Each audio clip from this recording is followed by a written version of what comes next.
निकलता है नया दिन, सूरज ये बताने के लिए कि उजाले बांट देने से उजाले कम नहीं होते। आया है नया दिन, सुबह की पहली किरण की तरह मुस्कुराओ, फूलों की तरह महको, पंछियों की तरह गुनगुनाओ। उत्तम बनाओ अपना जीवन भी और दूसरों के जीवन को भी उज्जवल बनाओ। सुप्रभातम, स्वागत है आपका इस विशेष कार्यक्रम में। मैं हूं किरण भारद्वाज।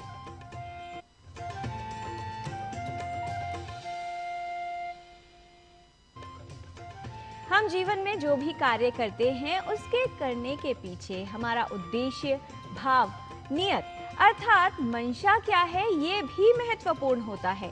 सदा याद रखना चाहिए कि गलत नियत के साथ किए गए कार्य से जो सफलता मिलती है वो अधिक समय तक लाभ नहीं देती। ऐसी सफलता मन को अशांत कर देती है। लेकिन यदि शुद्ध भाव से प्रयत्न किया जाए और उसके बाद सफलता मिले तो कुछ देर बाद ही सही, लेकिन ये निश्चित है कि आप उस कार्य को उत्तम तरीके से पूर्ण कर पाएंगे।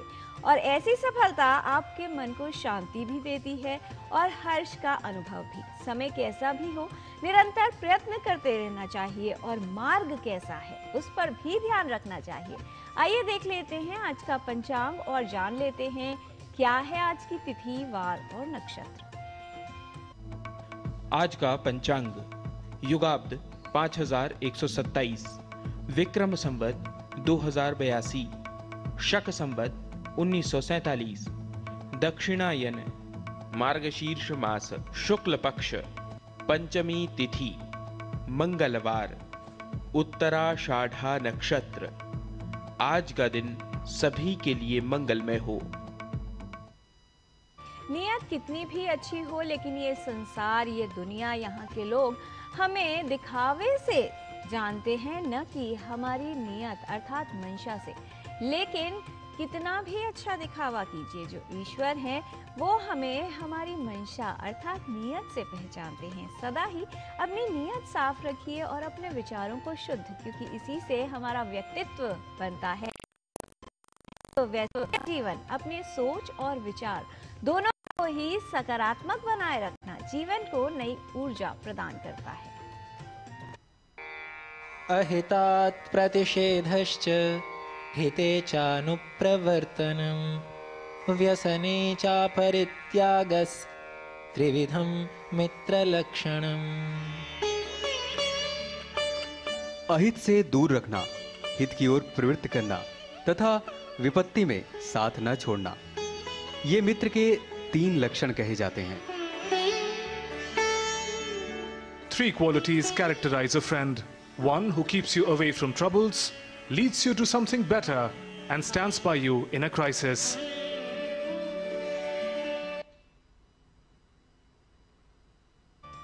व्यक्ति का भाव उस सेतु की तरह कार्य करता है जो उसे सफलता के मार्ग से होते हुए उसके लक्ष्य तक पहुंचाता है। भारतीय ज्ञान परंपरा के महनीय ग्रंथ रामायण में विस्तार से वर्णन मिलता है उस सेतु का जिसे नल और नील अर्थात वानर सेना ने बनाया था। और इस पुल को बनाने के लिए, इस सेतु को बनाने के लिए पत्थरों का प्रयोग किया गया था। इस सेतु को राम सेतु कहा जाता है। इस सेतु को बनाने के पीछे कितना समय लगा था उसका भी वर्णन उसमें मिलता है। रामायण में ये भी कहा गया है कि इस सेतु को नल सेतु के नाम से भी जाना जाता है। क्या है इसका वर्णन और क्या है इसकी भूमिका, आइए जान लेते हैं राम सेतु के विषय में। हमारी ये विशेष रिपोर्ट जिसे बनाया है जनेंद्र जी ने।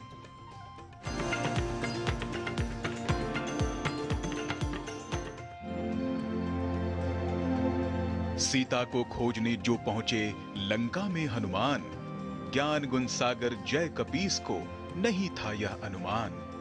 वैभवशाली रतन जड़ित था लंका जगमग करता, इस स्वर्ण नगर पर लगा हुआ था राक्षसों का पहरा। सांझ पहर जब सूरज डूबा, अंधियारे ने जब जाल बिछाया, हनुमान जब छुप छुप निकले छोटी करके अपनी काया। लंका की गलियों में दौड़े सीता जी का जब पता लगाया। ये तो बात थी राम भक्त हनुमान जी की, जिन्होंने जामवंत के द्वारा अपनी शक्तियों को याद कर इस विशाल सागर को पार कर माता सीता का पता लगाया। परंतु श्री राम और लक्ष्मण ने विशाल वानर सेना के साथ सागर को कैसे पार किया होगा? इसका उत्तर मिलता है श्री राम का बनाया गया राम सेतु। श्री राम ने अपनी सेना के साथ लंका पर चढ़ाई करने के लिए धनुष कोड़ी से श्रीलंका तक समुद्र पर जिस पुल का निर्माण कराया उसका नाम नल सेतु रखा था। स्कंद पुराण में सेतु महापर्व है। उस सेतु महापर्व में भगवान वेद व्यास जी लिखते हैं, दक्षिणाम्बुनिधौ पुण्ये राम सेतौ विमुक्ति देम धनुष्कोटि ख्यातम तीर्थमस्ति विमुक्तिदम। धनुष्कोटि नामक जो सेतु है रामेश्वरम में, वह अत्यंत कल्याणकारी है। वाल्मीकि रामायण कहती है कि जब श्री राम ने सीता को लंकापति रावण से छुड़ाने के लिए लंका पर चढ़ाई की तो उन्होंने नल और नील से एक सेतु बनवाया था। दरअसल माना जाता है ये पुल नल और नील के निरीक्षण में 5 दिन के भीतर बनाया गया था। कई विशेषज्ञों का मानना है कि इस सेतु में ज्वालामुखी के प्यूमाइस स्टोन का इस्तेमाल किया गया था, क्योंकि ये डूबते नहीं हैं। इस सेतु का जिक्र वाल्मीकि रामायण में मिलता है। रामायण में इस पुल की लंबाई 100 योजन और चौड़ाई 10 योजन बताई गई है। गीता प्रेस गोरखपुर से प्रकाशित श्रीमद् वाल्मीकि रामायण कथा सागर सुख सागर में वर्णन है कि श्री राम ने सेतु का नाम नल सेतु रखा। महाभारत में भी श्री राम के नल सेतु का जिक्र आया है। व्यास जी कहते हैं कि धनुष्कोटिर धनुष्कोटिर धनुष्कोटिर इति ऋणात्। जो धनुष्कोटि है वह धनुष्कोटि निश्चित रूप से पुरुषार्थ चतुष्टय को देने वाला है। पुरुषार्थ चतुष्टय की उससे प्राप्ति होती है। जो रामेश्वर स्थित धनुष्कोटि है जिसका निर्माण मर्यादा पुरुषोत्तम श्री राम ने किया था। वाल्मीकि रामायण में जिक्र है कि 3 दिन की खोजबीन के बाद श्री राम ने रामेश्वरम के आगे समुद्र में वह स्थान ढूंढ निकाला जहां से आसानी से श्रीलंका पहुंचा जा सकता था। धनुषकोडी ही भारत श्रीलंका के बीच ऐसी जगह है जहां समुद्र की गहराई नहीं के बराबर है। इसका नाम धनुषकोडी इसलिए है कि यहाँ से श्रीलंका तक वानर सेना ने जो पुल बनाया था उसका आकार धनुष के जैसा है। इन सभी इलाकों को मन्नार समुद्री क्षेत्र के तहत माना जाता है। वाल्मीकि रामायण में कई प्रमाण हैं कि सेतु बनाने में उच्च तकनीक का इस्तेमाल किया गया था। कुछ वानर बड़े बड़े पर्वतों को यंत्रों की मदद से समुद्र तट पर ले आए थे। कुछ वानर 100 योजन लंबा सूत पकड़े हुए थे, यानी पुल के निर्माण में सूत का इस्तेमाल कई तरह से किया जा रहा था। कालिदास ने रघुवंशम के 13वें सर्ग में राम के आकाश मार्ग से लौटने का वर्णन किया है।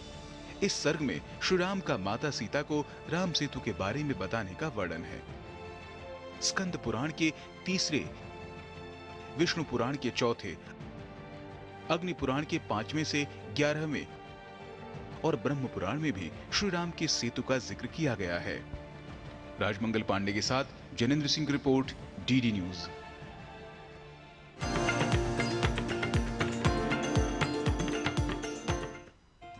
जीवन में निरंतर प्रयत्न करता है इंसान, दृढ़ संकल्प हो, शुद्ध भाव हो तो मिलते हैं ईश्वर भी।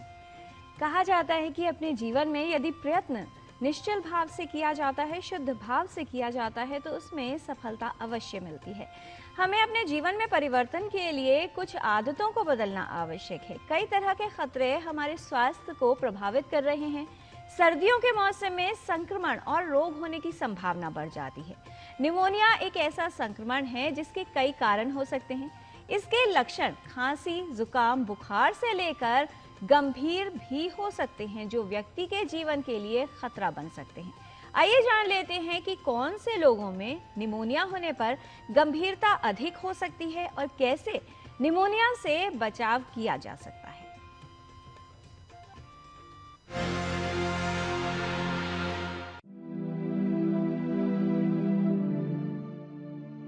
निमोनिया का संक्रमण काफी लोगों को प्रभावित करता है।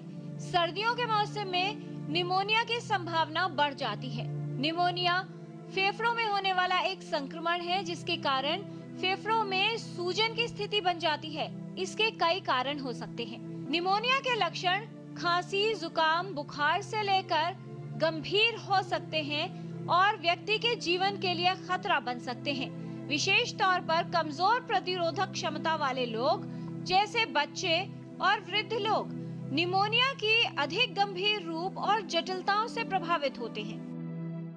अगर हम डेटा देखें तो pneumonia is leading cause of death बच्चों में भी 5 साल की कम की उम्र में और बुजुर्गों में। यहाँ तक कि पहले यही कहा जाता था कि pneumonia is the captain of the ship of death, कि मतलब यही कि निमोनिया बुजुर्ग लोगों में निमोनिया के कारण ही ज़्यादातर डेथ्स होती हैं। निमोनिया एक इन्फेक्शन है जो फेफड़ों में होता है, वायरस के कारण भी हो सकता है। हमने कोविड में देखा कि लोगों को वायरल निमोनिया हुआ था, बैक्टीरिया के कारण भी हो सकता है। नॉर्मली इसमें बुखार होता है, साथ में खांसी होती है, सूखी खांसी भी हो सकती है, खांसी के साथ बलगम भी आ सकता है, सांस की तकलीफ होने लगती है और साथ साथ और लक्षण होते हैं जैसे पसीना आना, एकदम भूख कम हो जाना, और कई निमोनिया है जो और ऑर्गन्स में भी असर कर सकते हैं जिसके कारण उल्टी आ सकती है, लिवर पे भी असर पड़ सकता है। निमोनिया मुख्य रूप से विषाणु और जीवाणु के संक्रमण से होता है। ये वायरस, बैक्टीरिया और पैरासाइट के कारण हो सकता है। यदि निमोनिया का कारण बैक्टीरिया हो तो एंटीबायोटिक दवाओं द्वारा उपचार किया जाता है। श्वसन रोगियों में निमोनिया होने पर जटिलताएं और गंभीरता अधिक हो सकती है। यदि निमोनिया की समय पर पहचान और जल्द उपचार न हो तो ये जीवन के लिए खतरा सिद्ध हो सकता है। पहली चीज़ तो है कि निमोनिया अगर किसी को है तो उसको डायग्नोज करना बहुत ज़रूरी है, और कई वायरल निमोनियाज होते हैं जिसके लिए एंटीबायोटिक्स की ज़रूरत नहीं है, और बहुत हद तक एंटीबायोटिक्स का मिसयूज़ इसलिए होता है कि वायरल निमोनिया में एंटीबायोटिक्स दी जाती हैं। अगर पता चले कि किस वायरस के कारण है तो उसकी ट्रीटमेंट है। अगर इन्फ्लुएंजा के कारण है तो हमारे पास उसकी एंटी फ्लू की दवाई भी है। कोविड के लिए अगर है निमोनिया हो रहा है तो कोविड की दवाई है। अगर बैक्टीरिया के कारण है तो उसके लक्षण देख के फिर एंटीबायोटिक की ज़रूरत पड़ सकती है। अगर किसी को भी निमोनिया के लक्षण हो तो डॉक्टर के साथ संपर्क करना बहुत ज़रूरी है। कई ऐसी स्थितियां हैं जिनमें निमोनिया का खतरा अधिक होता है। शिशु और बच्चे, वृद्ध लोग, कमजोर प्रतिरोधक क्षमता वाले लोग, धूम्रपान करने वाले या श्वसन रोगी, इन सभी में निमोनिया से प्रभावित होने की संभावना अधिक होती है, और यदि निमोनिया हो जाए तो उसकी गंभीरता भी बढ़ जाती है। निमोनिया से बचने के लिए जिन लोगों को निमोनिया के चांसेस ज़्यादा हैं उनको अपना ध्यान रखने की ज़रूरत है कि रेगुलर हैंड वॉशिंग करें, भीड़ वाले इलाकों में ना जाएं, स्पेशली जब मौसम बदल रहा होता है और वायरल इन्फेक्शन के चांसेस ज़्यादा होते हैं।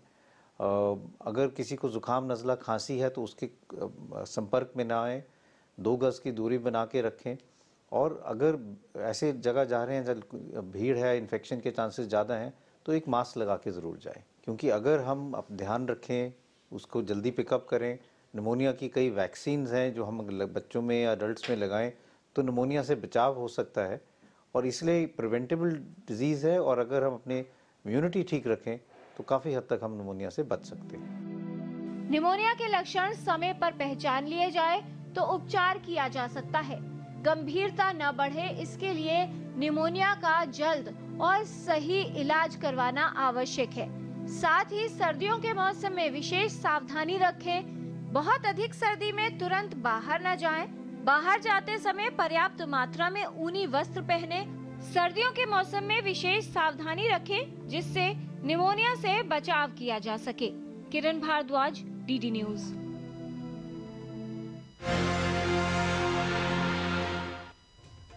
स्वास्थ्य को ठीक रखने के लिए न सिर्फ सतर्क रहने की आवश्यकता है बल्कि वो सावधानियां भी रखनी चाहिए जिनसे स्वास्थ्य को बेहतर किया जा सकता है और संक्रमण व रोगों के संभावना को कम किया जा सकता है। कहते हैं कि उनका साथ अवश्य देना चाहिए जिनका समय खराब हो, पर उनका साथ जल्द से जल्द छोड़ देना चाहिए जिनका भाव अर्थात नीयत खराब हो। यहाँ पर रुकते हैं एक अल्प विराम के लिए। आप देखते रहिए डीडी न्यूज।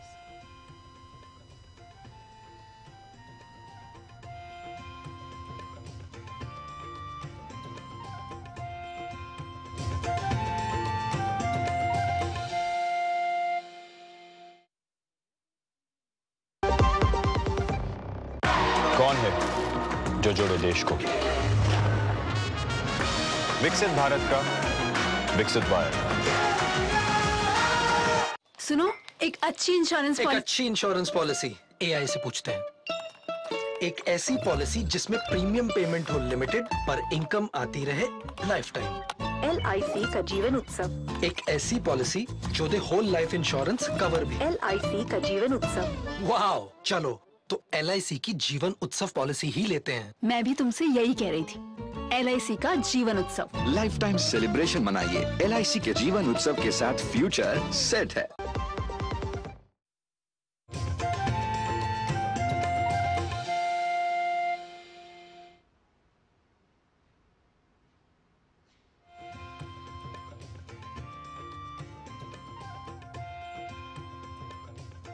ब्रेक के बाद आपका स्वागत है। जैसे जैसे तापमान कम होने लगता है और सर्दी बढ़ने लगती है, कई तरह के संक्रमण स्वास्थ्य के लिए खतरा बन जाते हैं। श्वसन रोग और संक्रमण भी काफ़ी अधिक लोगों को प्रभावित करते हैं। लेकिन योग का नियमित रूप से अभ्यास करने से, क्योंकि रोग प्रतिरोधक क्षमता मजबूत होती है, इसलिए संक्रमण और बीमारियों की संभावना भी कम हो जाती है। आज योग प्रभाग में देख लेते हैं कुछ ऐसी योगिक क्रियाएं जो सर्दी जुकाम जैसी समस्या को दूर करने में या फिर यदि ये समस्या हो जाती है तो उसको ठीक करने के लिए लाभदायक है।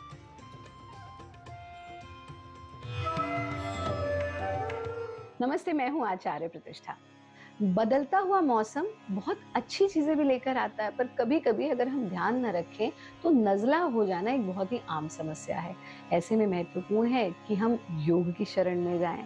और अगर आपको नज़ला हो चुका है, यानी कोल्ड हो चुका है जिसे हम कहते हैं, या आप नहीं चाहते कि कोल्ड या नज़ला हो, उस स्थिति में भी, यानी प्रिवेंशन के रूप में भी, क्योर के रूप में भी, जो क्रियाएं हम आपको बता रहे हैं वो आपके लिए बहुत बहुत लाभकारी है। आज हम सीखेंगे विरेचन गति, लेकिन विरेचन गति के भी सभी स्टेप्स, ताकि जितनी भी ब्लॉकेज है वो हमारी निकल जाए। बस एक चीज का ध्यान रखिएगा कि योग मजा है, सजा नहीं, इसलिए अपने साथ ज्यादती हमको बिल्कुल नहीं करनी। जब आप क्रिया का अभ्यास कर रहे हैं तो जितनी शरीर की क्षमता है उतनी कीजिए, बहुत अधिक करने का प्रयास नहीं करें। विरेचन गति के पहले स्टेप में हम इस प्रकार से क्रॉस लेग्ड पोजीशन में बैठेंगे। आप इसे सीधे खड़े होकर के भी कर सकते हैं, और अगर आप जमीन पे नहीं बैठ सकते, खड़े भी नहीं हो सकते, तो आप इसे कुर्सी पर बैठ के भी कर सकते हैं, पर अपनी रीढ़ को, अपनी कमर को सीधा रखिए। हाथों की मुट्ठी बना लीजिए और 90 डिग्री के एंगल पर अपने हाथों को ले आइए। सांस भरते हुए हाथों को खोलना, सांस छोड़ते हुए वापस ले आना। इस प्रक्रिया को हमें दोहराना है। एक बार देखिए, मुंह बिगाड़े बिना, बहुत प्रेशर लगाए बिना कैसे करना है।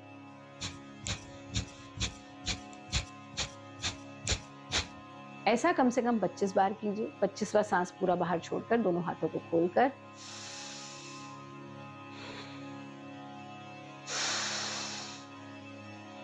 तीन बार लंबा गहरा सांस ले लीजिए। यह है पहला स्टेप। दूसरे स्टेप में अपने दाएं हाथ के अंगूठे से दाएं नासिका यानी दाएं नॉस्ट्रिल को बंद करना और बाएं से विरेचन करना।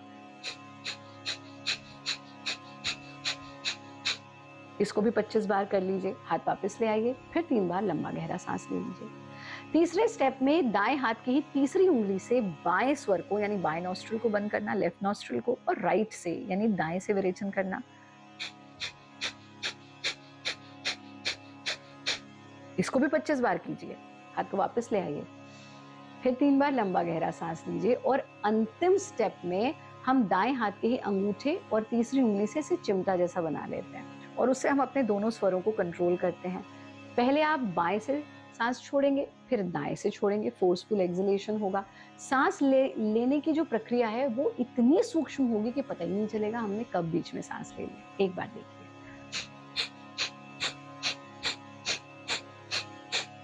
इसको भी 25 बार दोहराइए। हाथ वापस ले आइए, 3 बार लंबा गहरा सांस लीजिए। विरेचन गति के ये चारों स्टेप्स यदि आप करते हैं तो नज़ला होगा नहीं, और अगर होने की बात करते हैं तो जितना मल है वो निकल जाएगा, पर हमें अपने साथ ज्यादती नहीं करनी है। रुमाल लीजिए, जो जो मल निकल रहा है उसे साफ करते रहिए। दूसरा काम आप ये करेंगे कि रात्रि में सोने से पहले भगोने में पानी लीजिए, उसमें थोड़ा अजवाइन डालिए और उसको उबलने दीजिए, और फिर ऐसे टॉवल लेकर के उसकी स्टीम लीजिए, जितनी गहरी ले सकते हैं, तो जितना भी जमा मल है वो निकल जाएगा। गुनगुना पानी पीजिए।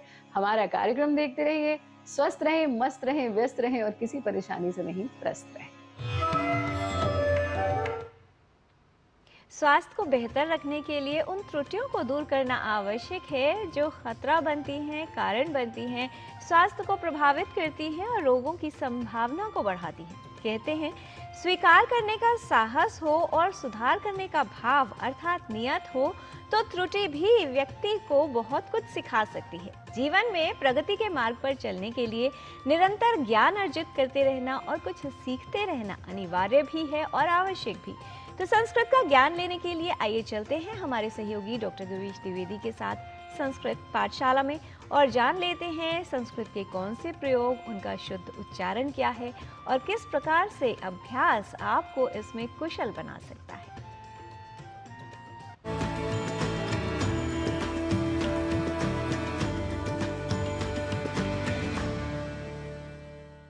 नमः मित्रेभ्यः सुहृद्भ्यः भवतां समेषामपि संस्कृतकक्षायां स्वागतम्। मम नाम गवीशः। संस्कृत सीखने के क्रम में सर्वनाम पदों की षष्ठी विभक्ति के रूपों के पुल्लिंग रूपों को सीखने एवं अभ्यास करने के पश्चात आज स्त्रीलिंग रूपों को हम सीखेंगे। यदि हमें वो या वह कहना होता है तो संस्कृत में इसे कहते हैं सा।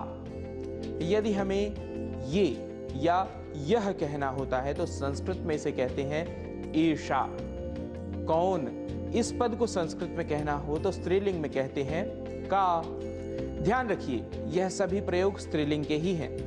अब वह के स्थान पर यदि कहना हो उसका तो संस्कृत में पद बनेगा तस्याह। तस्याह। यदि हमें कहना हो इसका तो पद बनेगा एतस्याह। एतस्याह। किसका, यदि यह पूछना हो तो कहेंगे कस्याह। कस्याह अर्थात सा इस पद का षष्ठी रूप बनेगा तस्याह, एषा का एतस्याह और का इस पद का रूप बनेगा कस्याह। यह सभी षष्ठी विभक्ति स्त्रीलिंग के एक वचन के रूप हैं। साथ ही हमें ध्यान भी यह देना है कि तस्याह का प्रयोग दूरस्थित या अन्यत्र स्थित स्त्रीलिंग के संदर्भ में ही हमें करना है और एतस्याह का प्रयोग समीपस्थ स्त्रीलिंग के संदर्भ में। आइए अब प्रयोगों को देखते हुए सर्वनाम पदों की षष्ठी विभक्ति एकवचन के रूपों का अभ्यास करते हैं। पहला वाक्य है वह काव्या है तो कहेंगे सा काव्या। यहां तक हम विगत कक्षाओं में सीख चुके हैं। आज हमें प्रयोग सीखना है उसका नाम काव्या है। इसे संस्कृत में कैसे कहेंगे? यहां वाक्य बनेगा तस्याह नाम काव्या। तस्याह नाम काव्या। मित्रों, आइए कुछ और उदाहरणों से इसका अभ्यास कर लेते हैं। मैं आप सभी के समक्ष स्त्रीलिंग के कुछ नाम कहूंगा और उसके आगे आप तस्याह नाम, एतस्याह नाम ऐसे पद लगाकर वाक्य बना सकते हैं। पहला नाम है भव्या तो वाक्य बनेगा तस्याह नाम भव्या। तस्याह नाम भव्या अर्थात उनका नाम भव्या है। नंदिनी, तस्याह नाम नंदिनी। तस्याह नाम नंदिनी अर्थात उनका नाम नंदिनी है। नंदिता, तस्याह नाम नंदिता। तस्याह नाम नंदिता। गौतमी, तस्याह नाम गौतमी। तस्याह नाम गौतमी। अब यदि उसका या उनका इसके स्थान पर इसका या इनका इस शब्द का प्रयोग करें तो संस्कृत पद बनेगा एतस्याह। तो हम वाक्य बना सकते हैं एतस्याह नाम गौतमी। एतस्याह नाम गौतमी अर्थात इनका नाम गौतमी है। यही प्रश्नवाचक वाक्य यदि हमें बनाना हो तो हम पूछेंगे कस्याह नाम गौतमी। कस्याह नाम गौतमी अर्थात किनका नाम गौतमी है। तो उत्तर में आप तस्याह नाम या एतस्याह नाम ये दो पद जोड़कर उत्तर दे सकते हैं। अनुराधा, एतस्याह नाम अनुराधा। एतस्याह नाम अनुराधा अर्थात इनका नाम अनुराधा है। श्रीदेवी, एतस्याह नाम श्रीदेवी अर्थात इनका नाम श्रीदेवी है। एतस्याह नाम श्रीदेवी। तो आज के अंक में कस्याह, तस्याह और एतस्याः, इन पदों के साथ नाम पद को जोड़कर हमने वाक्य बनाना सीखा है। आप अपने मित्रों या परिजनों के साथ इन छोटे छोटे परिचयात्मक वाक्यों के साथ संस्कृत बोलने का अभ्यास करें। आपसे वारंवार निवेदन है कि इन छोटे एवं सरल वाक्यों को बोलने का अभ्यास करें, क्योंकि भाषा को आप जितना अधिक बोलेंगे उतना अधिक आपका आत्मविश्वास बढ़ेगा। अतः करते रहिए सिखाए गए अंशों का अभ्यास। पुनः मेलिष्यामः। नमो नमः।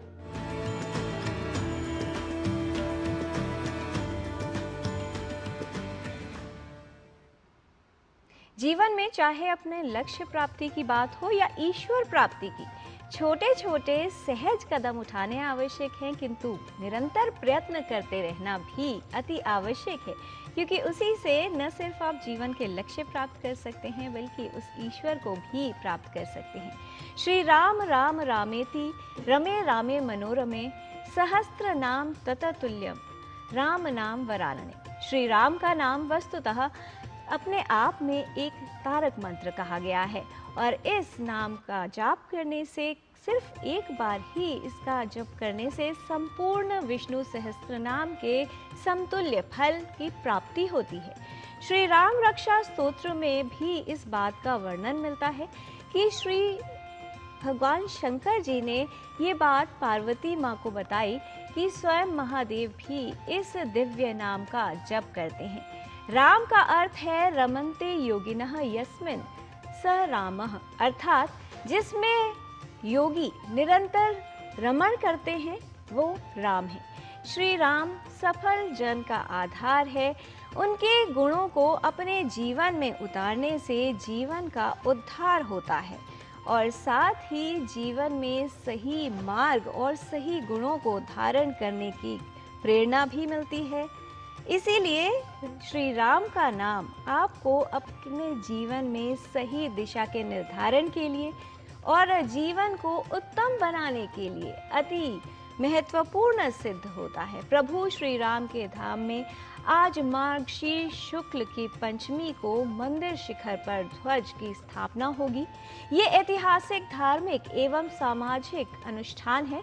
प्रधानमंत्री नरेंद्र मोदी इस ध्वज वंदना में सम्मिलित होंगे। समग्र अयोध्या नगरी के साथ करोड़ों श्रद्धालु इस अद्भुत क्षण की प्रतीक्षा कर रहे हैं। ईश्वर को सिर्फ भाव की आवश्यकता होती है। यदि आप शुद्ध भाव से ईश्वर प्राप्ति के मार्ग पर चलते हैं तो ईश्वर की प्राप्ति अवश्य ही होती है। कहा जाता है कि क्षमा कर देते हैं ईश्वर उनको जिनकी भाग्य अर्थात किस्मत खराब होती है, किंतु ईश्वर उन लोगों को क्षमा नहीं करते जिनकी नीयत खराब होती है। इसलिए चाहे अपने जीवन में कोई भी कार्य करना हो, अपनी नीयत अर्थात मंशा या भाव को शुद्ध रखना चाहिए, क्योंकि हमारी नीयत ही नियति का निर्माण करती है। सोच अच्छी हो और लोग आपके आसपास जैसे भी हों, आपको वो सभी लोग अच्छे लगने लगते हैं। नियत अच्छी हो तो हर काम भी सफलता की ओर जाने के लिए आपको प्रेरित करता है और उसके सफलता प्राप्ति की संभावना भी बढ़ जाती है। इसलिए जीवन में चाहे कोई भी कार्य करें, लेकिन उसके पीछे आपका जो भाव है उसे शुद्ध रखें, क्योंकि सही मार्ग और अच्छी नीयत से किया गया कार्य न सिर्फ सफलता देता है बल्कि आपको एक संतुष्टि और आनंद का अनुभव भी कराता है। आज के कार्यक्रम में इतना ही। हमारी पूरी टीम को दीजिए अनुमति। नमस्कार।